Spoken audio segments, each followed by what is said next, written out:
अथ शिवमानसपूजनं रत्नैः कल्पितमासनं हिमजलैः स्नानं च दिव्याम्बरं नानारत्नविभूषितं मृगमदा मोदाङ्कितं चन्दनं जाते चम्पकबिल्वपत्ररचितं पुष्पं च धूपं तथा दीपं देवदयानिधे पशुपते तत्कल्पितं गृह्यताम्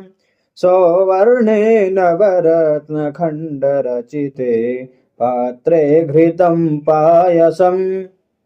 भक्ष्यं पञ्चविधं पयोदधियुतं रम्भाफलं पानकं शाकानामयुतं जलं रुचिकरं कर्पूरखण्डोज्ज्वलम्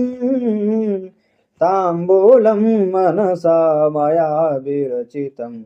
भक्त्या प्रभो स्वीकुरु छत्रं चामरयोर्युगं व्यजनकं चादर्शकं निर्मलं वीणाभिर्मृदङ्गकाहलकला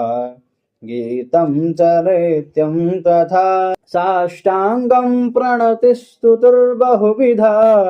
यो तत्समस्तं मया सङ्कल्पेन समर्पितं तव विभो पूजां गृहाण प्रभो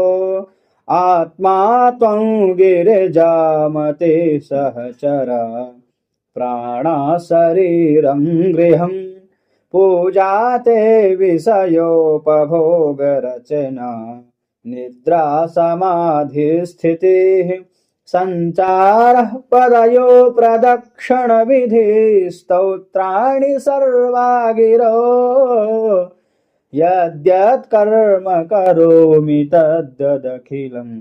शम्भो तवाराधनं करचरणकृतं वा कायजं कर्मजं वा श्रवणनयनजं वा मानसं वा परार्थं विहितमविहितं वा सर्वमेतत् क्षमस्व जय जय करुणाब्धे श्रीमहादेव शम्भो करचरणकृतं वा कायजं कर्मजं वा